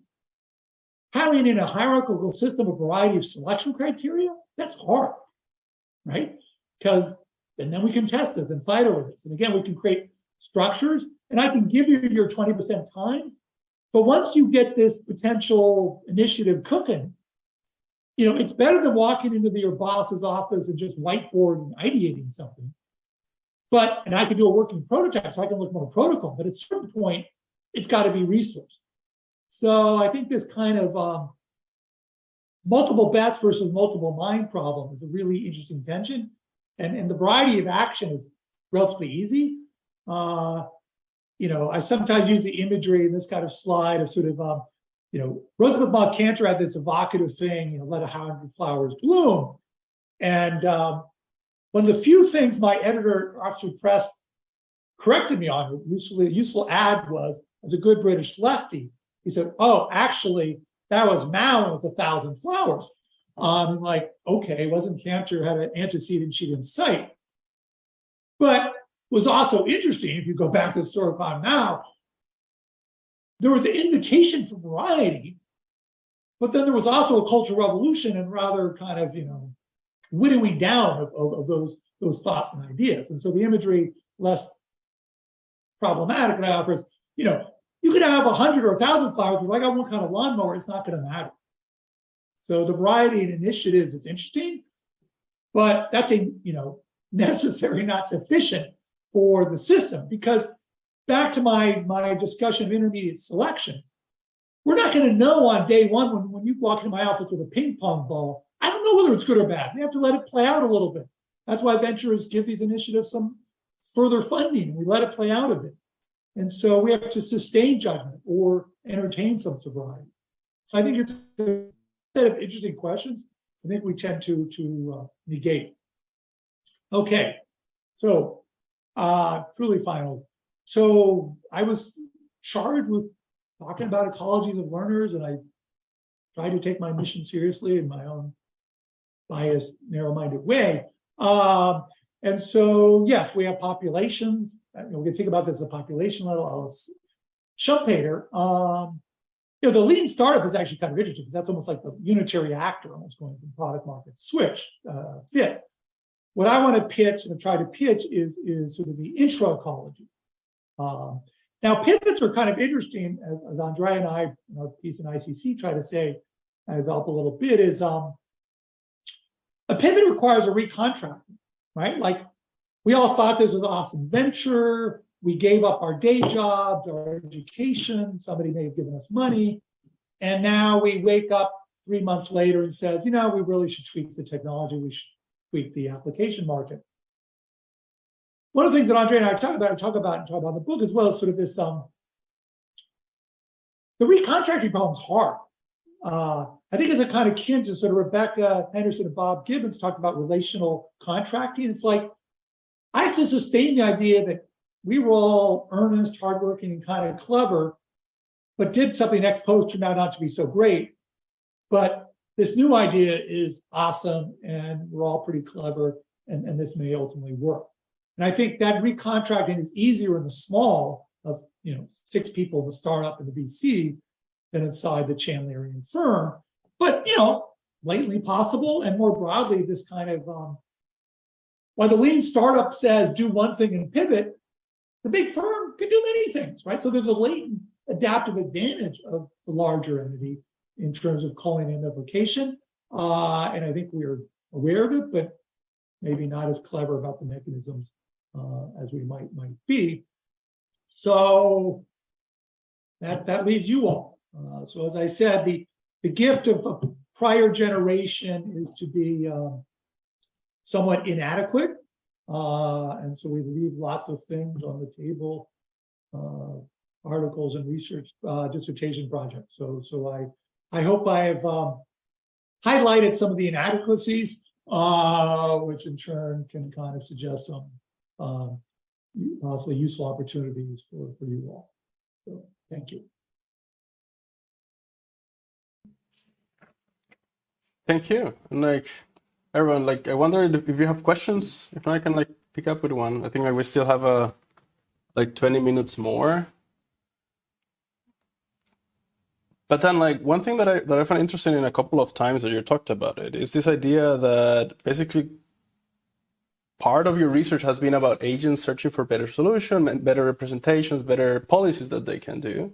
And then there's this other aspect of firms are not necessarily just one, they could actually have many different capability, routine, genes, or solutions that they can implement, and so they can make more bets. Right. Is it that there's like a vacuum in literature on that, like the link of like how do we have one agent that searches the space to find the optimal policy, and how to build a corporation that has many of these agents working together? Well, maybe we're YouTube, I think, and I've been guilty of it. I think often on, the O word gets applied to models at times that could be about the individual. Now we could well, as I started out with the neural net, well, we ourselves are the individual's a complex system. And so, maybe that's okay. But I think we, maybe have underattended to the garbage cans, to the more complex structures, and folks are beginning to kind of address that in various ways. But I think, but then we have this interesting sort of, bounded, the designers and the actors are all bound to be rational, right? So I mean, interesting, not to beat up on Williamson or anything, but, we have this like, contracts are incomplete because we have bounded rationality, but then we solve this higher order optimization problem regarding the boundary of the firm. Well, so you might imagine, let's be even-handed. So now we as experimenters and social scientists, I can play with my artificial worlds and I can create different forms and see how these play out. But it's also what we often think about, that exercise often entails, here's a structure, let's run the horse race, the bake-off among them. But we can also think about that at a higher level in the sort of evolvability of forms and sort of how they perform itself bootstraps. But so I don't know. I'm rambling. I'm not sure the precise answer. I think but it's also true, for me as a simple-minded modeler, how many bells and whistles can I give you and still have the virtue of modeling and insight, right? So I let Phoenish Nozakon astray and made our review process longer and more painful because I wanted to use the H word in hierarchy. And I thought we made pretty clear we mean it in a very specific, limited way. But using the H word was very evocative for editors and reviewers, and we so clearly lack some of the other elements of it that they would expect to see. And so painful for me, but appropriate, I would ultimately get socialized by the wisdom of my co-authors, and fine, it's about teams. Okay, we'll talk about agile teams, even though but when Phoenish is not having to be catered to a reviewer or editor and writes a book, they'll tell you like 3 is enough to like get things going. Okay, and I remember as a peach, John Padgett making that. So now maybe it's not enough, okay, but I think we, for me, sometimes we get a little too reduced form, okay, but we want the minimally, viable structure because I want to get insight about process. I want to be able to communicate what's going on, and that's why the model, and the model, illuminates, working with heart kind of, oh, gee, this triangle, I've thought about the bandit problem for a long time. I hadn't quite,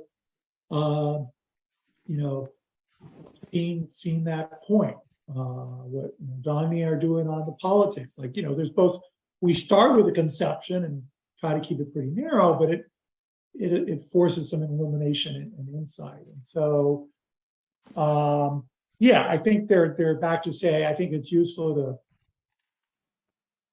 And I think you're starting to see in the last couple of years more of a shift to more explicitly organizational. Even people doing the bandit model are in company are sort of imposing it into a somewhat stylized organizational representation.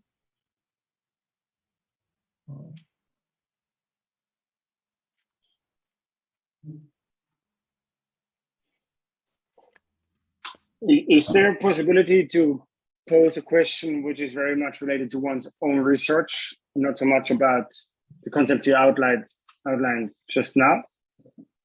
You do it, and I'll try to make it of general interest. Okay. Maybe it is of general interest. Okay, cool. So what I try to do in my dissertation is to train ambidexterity in a military setting. So on the level of officers, meaning platoon leaders. So they're in charge of 30 soldiers and around five sergeants.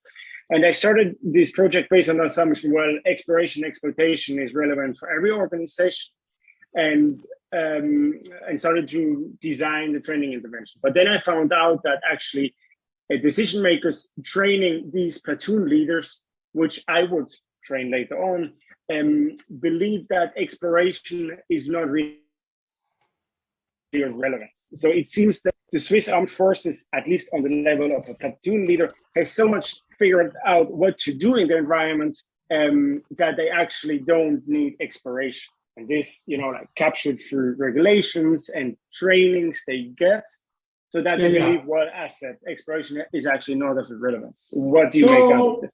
I think it's a wonderful issue, fascinating issue, and I think the Swiss leaders have some within their point of view. So first, the government and armies are sort of where administrative, a lot of organization studies started before business schools became a thing. But back to the military is fascinating in lots of ways. So I once had the opportunity, I did some quirky workshop at the Naval Postgraduate School in Monterey, and talking to some guy who was just so interesting, sort of this issue about the locus of information and the locus of decision rights, right? Something in progress. So, and in a world where information technology keeps on changing, right? So back in the day, the sergeant in the field has local knowledge, very imperfect coordination back to communication to headquarters.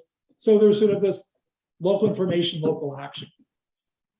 As technology improves, Obama could see the raid on bin Laden in real time in the situation room. Like, you can get super situational, but whatever that information is always going to be imperfect. So we sort of have it shift in the kind of, and different militaries have different cultures, right? So one of the critiques of the Russians is a somewhat rigid lack of, a desire to go up chain and a lack of local autonomy versus the more action. So where do we give autonomy? Where is information? But we talked about it early on, organization, we have a division of tasks. You're in this front, somebody else in another spot. We need to coordinate. I don't want to throw my artillery shells on you. We have lots of coordinate. I don't want to expose my flank. And so back to, if I'm a military leader, do I want you to say explore? This goes back to my selection environment. People's lives are online. There's only, explore across the population. So I don't want that individual unit. I may want to give that individual sergeant discretion because of their local knowledge of context. I might make a conscious choice at a higher level. And this goes back to a little bit of my critique of real options. Are you the option or are you the higher level action? So options suggest parallelism. I might, and back to think about how I talked about testing. The ping pong ball versus the lab experiment versus online and opportunity cost. So as the military, would an amphibious landing work? How about we try that as a training exercise? Do these things work? Can we coordinate? So why is the military doing all this? That's real stuff, real human beings. But it's more like my lab experiment because, I mean, occasionally there's unfortunate casualties even in training exercises, risk list. But do we win or lose the battle? Not in question. Okay, so it's real, but in a certain way, it's offline. In a combat situation, I'm not screwing around. I may be forced to try different things, but so we need to coordinate where our lives and the outcomes are safe. So that's that when, but there's still opportunity costs. I only get so many training missions with a few thousand people, right? So the opportunity cost still applies to the ambitious. You know what? We both want to refine our existing practice. So if I'm you making my pitch to the Swiss authorities, it's not incumbent. It's like, fine, you know what? We need to train up and develop the capability to execute on our normal practices. But you know what? Suppose we reserve 20% of training time to kind of try something different in terms of how we manage the supply chain, how we do, right? So that's exploration, but it's not in the sort of battle plan, right? So back to this kind of that issue of cost and where we do it, I think become quite central. That's where I think, in my actually early work with Gavetti, we talked about, are you the Wright brothers and people jump off cliffs and die trying to fly an airplane and they may not work? Are you the test pilot, or do you put this thing in a wind tunnel? The wind tunnel costs money, and I had to build this sort of prototype airframe, and the wind tunnel itself is expensive, but nobody dies, right? The training exercise is sort of like the wind tunnel. It's not cheap or inconsequential, but it's a more of a direct cost and a little bit of opportunity cost, what I want to learn on. So I would kind of use that as a kind of really embrace and think about in a more this kind of broader sense about the lows of experimentation and kind of where in the system and when, and the nature of the consequences. So I think, I think it's a really interesting setting about where you want to shift that locus. And I do think in the modern age, and as I very modestly understand it, it's interesting comment, and it's maybe more particularly seen in the military. Obviously, it happens in non-military organizations. Well, how information technology shifts certain kinds of knowledge and offers certain ways in which we might shift local decision making, but again, that in situ knowledge of context, is always going to be different than what the data flow can offer. And so I think this kind of, technology offers an interesting opportunity for some of this recontestation about, or I think, challenge, the fundamental challenge around org design. And I think it's true in all, and certainly been true in military operations. Okay. So yeah. Thank you so much for your explanation.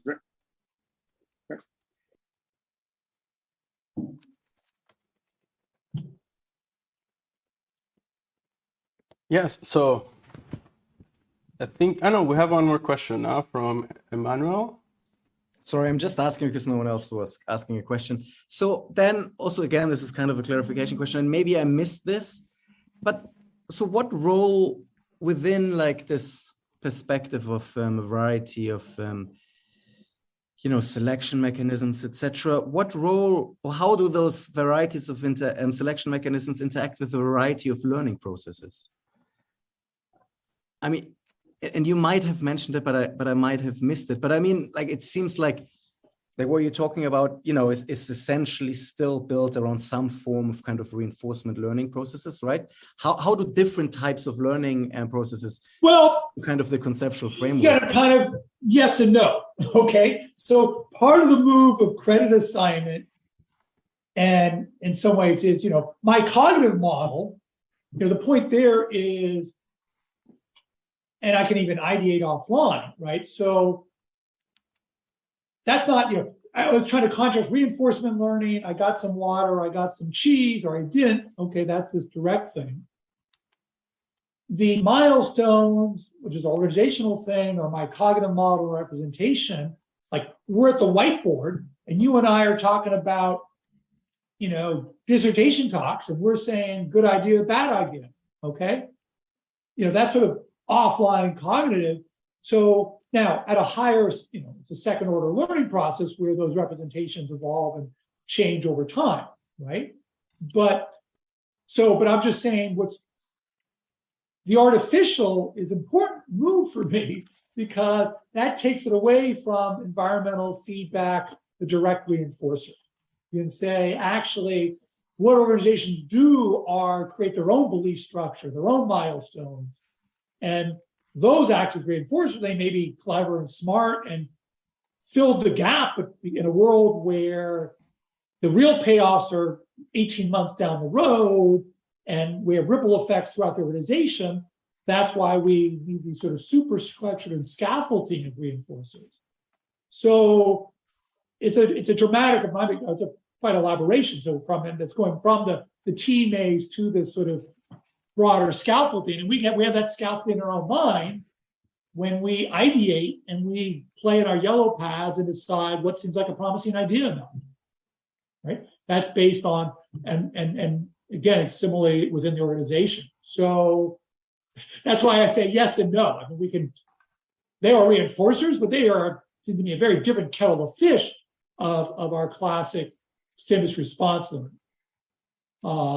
And I think that's where for me, my passion and interest sort of to, maybe I'm an purist learning person. So I think learning can go much further as we kind of have these richer scaffoldings. And of course, whether, are those scaffoldings random? Do they have their own evolutionary learning, higher order process? Yeah. So we've kind of, there's a recursive element from sort of first order, second order learning. We've kind of always had that in some form. But I think it's kind of getting clear about the linkages. So, and that's why, I thought about analogical reasoning years ago. Okay, my colleagues at Wharton are telling me everything's new. We need a new major because it's .com. And as a young grumpy person, I'm like, give me a break. We kind of knew stuff. But how do I, analogy is one way where the past. My recent work with J-Ho, generalization. We have categories as a way we can kind of analogy works when is this war like the other war?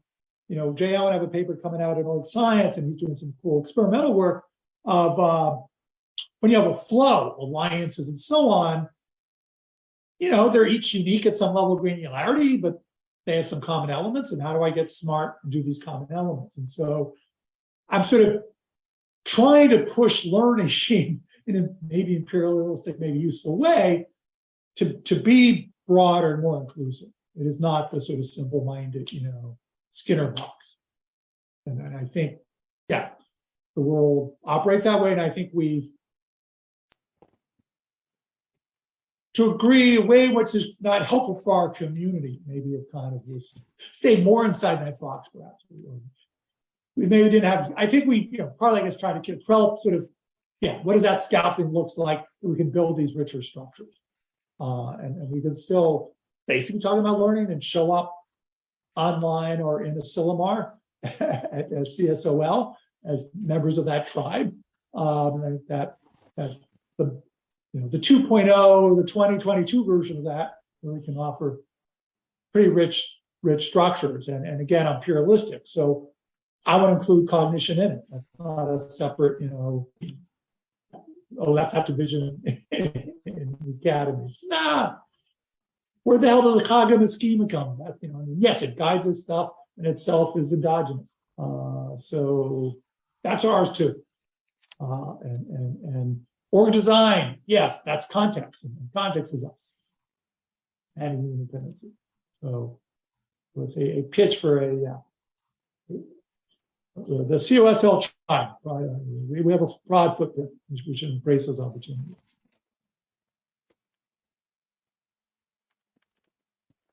Yeah, that's great, Dan. I think I learned a lot of things today, and I'm especially interested on the selection aspect because I think most of my models tend to be very free on selection, just hey, having the agents looking around what they can do and looking for nuances. But yeah, when there's an We ecology of actors and unproblematize ecology selection. of Right? players, It's there, but it's so unproblematized. It's not a, it's part of it, but an uninteresting part. I want to make it in the foreground, right? Problematized selection.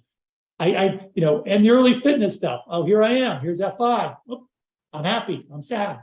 But the interpretation element, and stuff like Klaus Rupp and I have done on the ambiguity of experience. And so let's bring ambiguity. Let's problematize those outcomes. Exactly.